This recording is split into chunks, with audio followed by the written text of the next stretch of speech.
Welcome to Fun and Games Side Quests. Every episode is a different host sharing a video game they love and why they love it. Hello, my name is Raina Sinclair. I am a burlesque performer, the producer of Magical Girl Burlesque, and the occasional podcast host / co-creator of Defend Your Ship. Today I am going to be talking about personally one of my favorite franchises, Danganronpa, and the final video game in the series, Danganronpa V3. For those that do not know, Danganronpa is a video game series created by Spike Chunsoft that was started in 2010, and they all basically have the same premise.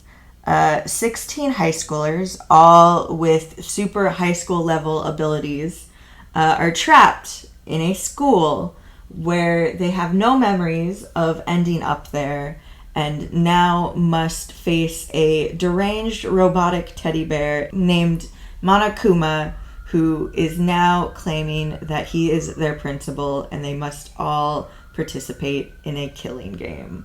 What that killing game entails is that they now must murder each other, and once a murder takes place, all the students must band together in a class trial to figure out who the murderer is, and if they do so, the murderer gets executed and they live another day, and if they don't, they all get killed while the murderer goes free. Danganronpa V3 is sort of both a love letter to the series and also a swan song, because the creator Kazutaka Kodaka actually left after the creation of V3 from Spike Chunsoft and went on to create Tokyo Games with a bunch of other Spike Chunsoft creators. In some ways, V3 has a lot of the similar trappings of any Danganronpa game. You have a main character, you have a support character, you have a sort of antagonist character that eventually becomes your ally, and it all sort of plays out in 6 chapters of class trials and murders. But at the same time, it's all about subtle sort of twisting things on their head, whether it comes from who is actually the protagonist, who is the antagonist, who is guilty and who is innocent, and how those two things sort of change depending on your definition and your outlook. I think what makes Danganronpa V3 so interesting to me is that it also has an integral part about breaking the binary of this game franchise. Much of the games of Danganronpa are defined by the ideas of hope and despair.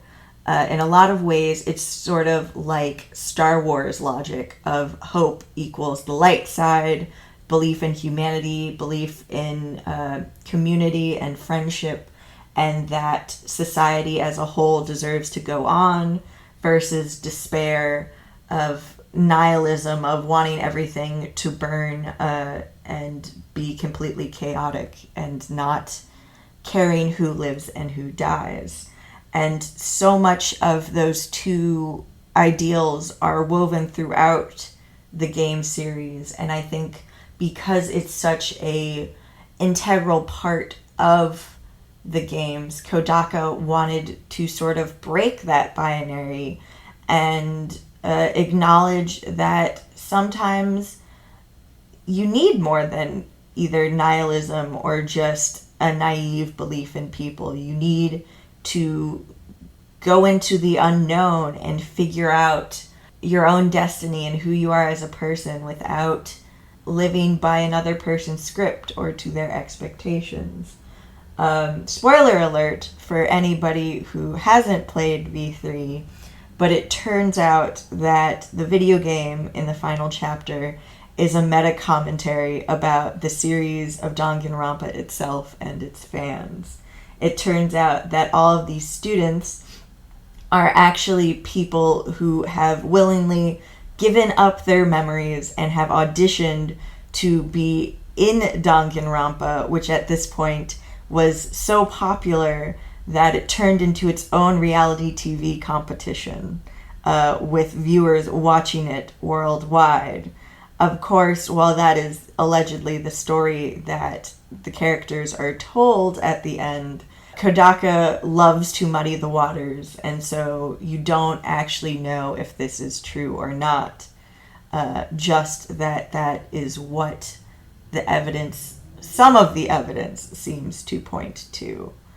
I think that this isn't, while it is both sort of ribbing at the fans, and also probably at Spike Chunsoft, who was not exactly happy about losing their big cash cow. And there actually is rumors that because Danganronpa's 10th anniversary was last year, they're going to try to continue the franchise in some way.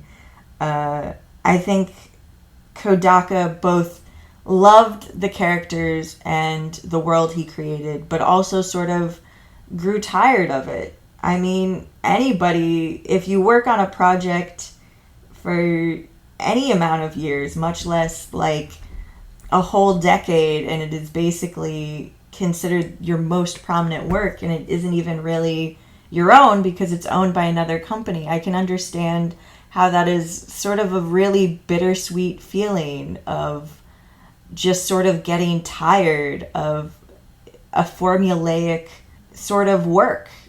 Because, yeah, all three games are about teenagers killing each other and finding ridiculous and original ways for that to happen. And I think what is so appealing to teenagers watching other teenagers die is that, one, it's ridiculous.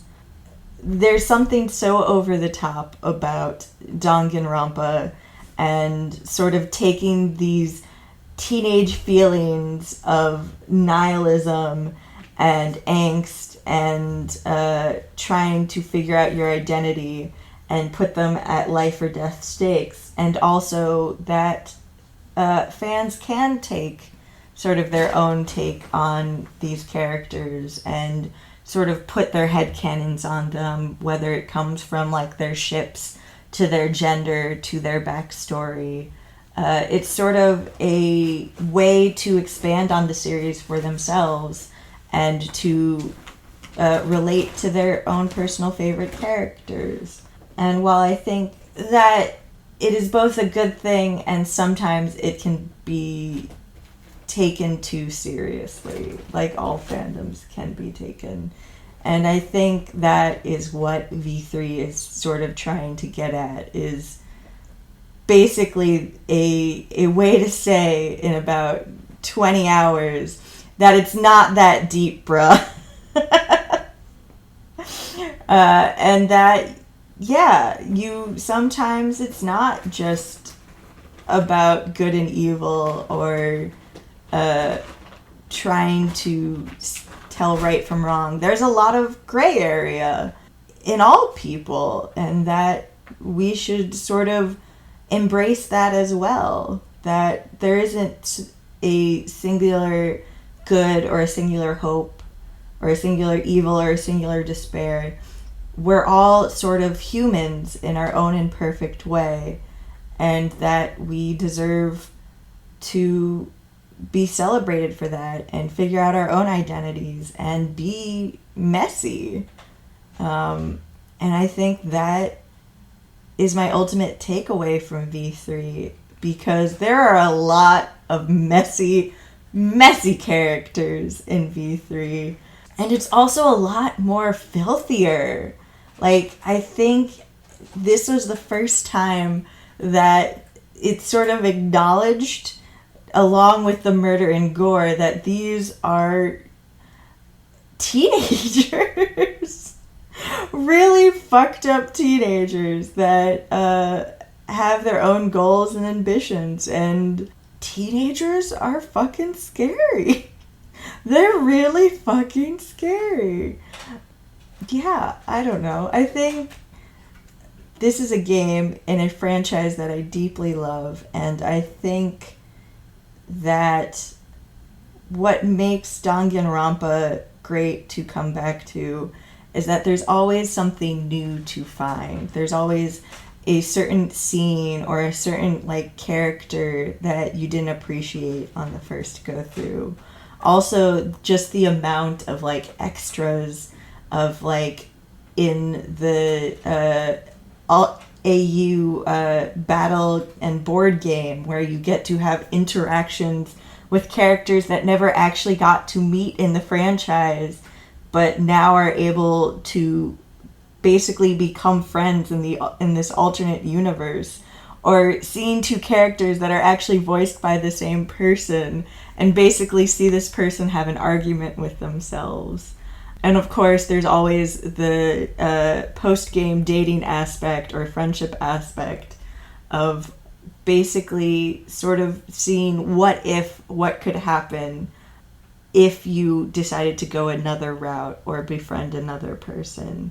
There's just so much in this game to see and explore, and I really think people should give it a try, and they might just find that it becomes one of their new favorites. So that's my rant about V3. If you have any feelings about it, please let me know. And happy gaming. Hi, I'm Matt, aka Stormageddon, and I'm the host of CPOV Autographs at certainpov.com. It is a bi-weekly interview series where I interview folks from all over the arts, from writers to comedians to magicians to musicians, even actors, historians, podcasters, pretty much anyone who's willing to chat with me for a little bit. If you like interesting conversations with even more interesting people, go to certainpov.com or wherever you get your podcasts, and remember, music is life, and life is good. CPOV. CertainPOV.com.